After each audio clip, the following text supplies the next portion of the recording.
Bonjour. Vous savez que les vieux ont des marottes, des chevaux de bataille, enfin appelez ça comme vous voulez.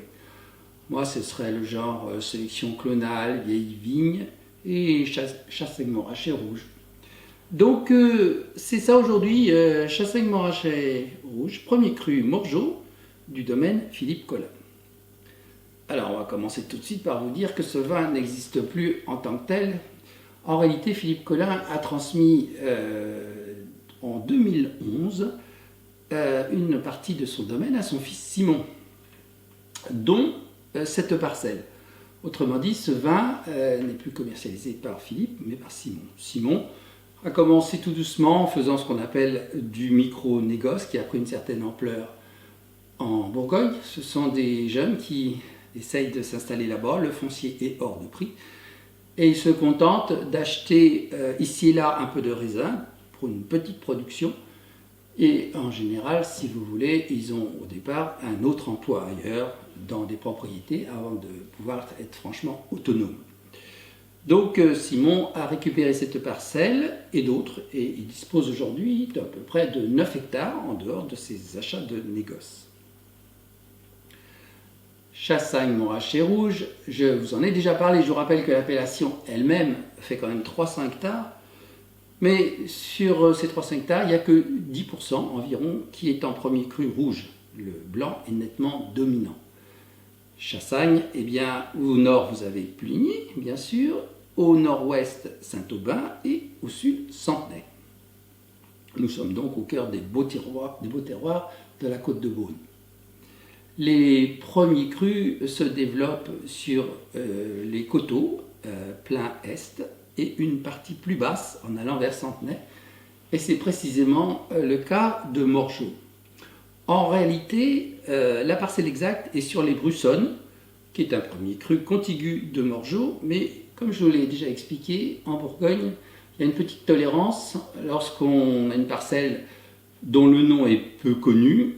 Si à côté on a une parcelle beaucoup plus connue et qui a le même statut, en l'occurrence premier cru, on a le droit de mettre le nom de la parcelle la plus connue. Donc là, on voit Morgeau, mais c'est les Brussonnes. Les Brussonnes est une petite parcelle et qui doit être, en descendant au sud, à peine à 200 mètres de la commune de Centenay. Ce secteur, qui est fait de marne et de calcaire, est très propice au pinot noir et donne des vins très intéressants.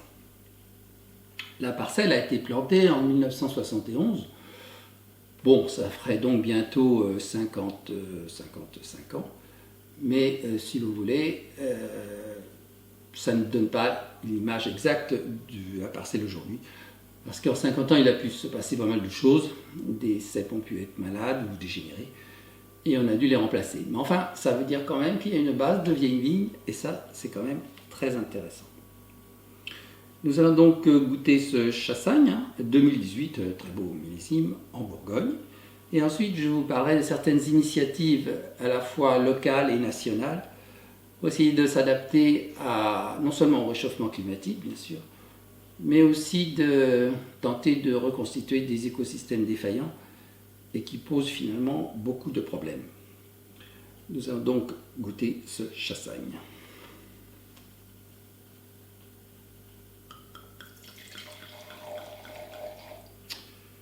Voilà une robe bien profonde de pinot noir, alors que si je ne savais pas, je pourrais prendre ça rien qu'à l'œil à des coups de nuit. Voilà, le nez intense sur le cassis, la groseille.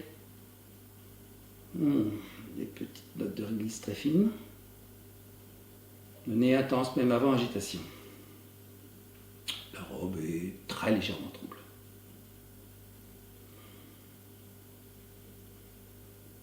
Il est encore plus fin quand on agite. Sur la cerise, un peu sur le kirsch. Les notes fraîches. Florales. Toujours un peu de rose rouge. Très joli.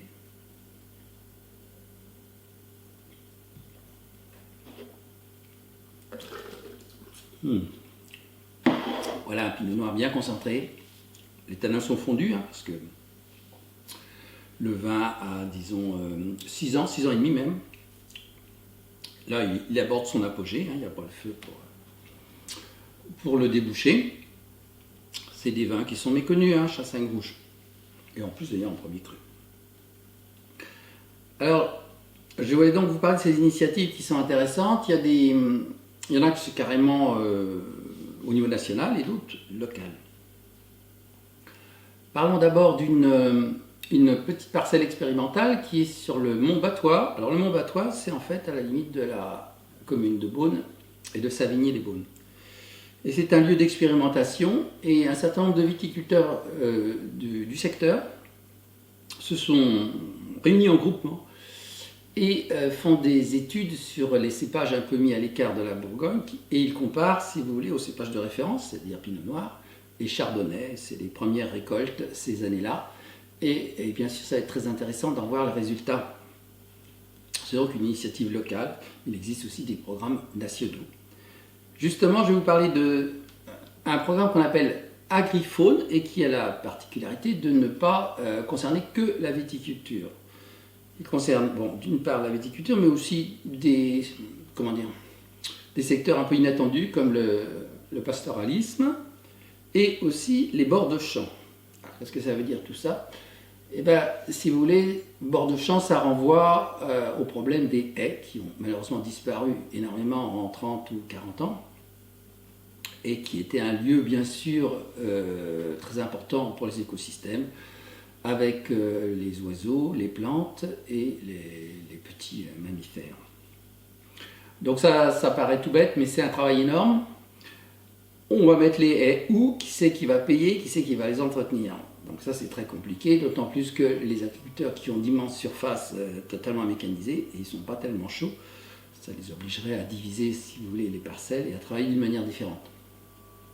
Ceci étant, il faut comprendre qu'il y a une partie des agriculteurs qui sont quand même parfaitement conscients de ces problèmes-là et qui voient tous les jours l'appauvrissement de certains milieux. Agrifaune, je vais donc vous parler, si vous voulez, de l'aspect vis-à-vis de la viticulture. Il y a une expérience qui a eu lieu dans le Beaujolais, qui est très intéressante et qui a fait appel, assez étonnamment, aux chasseurs, au groupement des chasseurs du secteur, qui finalement sont concernés aussi parce que s'ils n'ont plus rien à chasser, eh ben, c'est qu'il y a un souci. Donc ils ont observé, comme d'autres, la diminution des espèces et du petit gibier. Donc sur la base du volontariat, que ce soit du côté des viticulteurs ou des chasseurs, ils se sont mis d'accord pour enherber les vignes d'une manière intelligente, avec des semis particuliers, pour faire adapter à la fois à la vigne et aussi à cet écosystème qu'on voudrait reconstituer. Et les résultats sont plutôt encourageants. Bien sûr, il faudrait pouvoir généraliser ça, et puis chaque région a des problèmes différents, parce qu'il y a un problème d'espace entre les vignes déjà, et puis de climat naturellement, ce qui est valable dans le Beaujolais peut très bien ne pas l'être ailleurs. Donc vous voyez, il y a beaucoup de choses qui bougent. Et il y a d'autres programmes nationaux, notamment un programme qui a eu lieu dans le Sud il y a quelques années, qui s'appelait Au César, c'était des initiales, et là aussi il s'agit, alors là c'est plus spécifique de la viticulture, d'étudier ce qu'on appelle, je vous en ai déjà parlé, des VIFA, c'était des variétés d'intérêt à fin d'adaptation. Et ça c'est un gros sujet parce que la profession travaille à fond là-dessus, elle a tout intérêt, et que les délais pour les résultats prennent toujours plusieurs années. Voilà, à bientôt.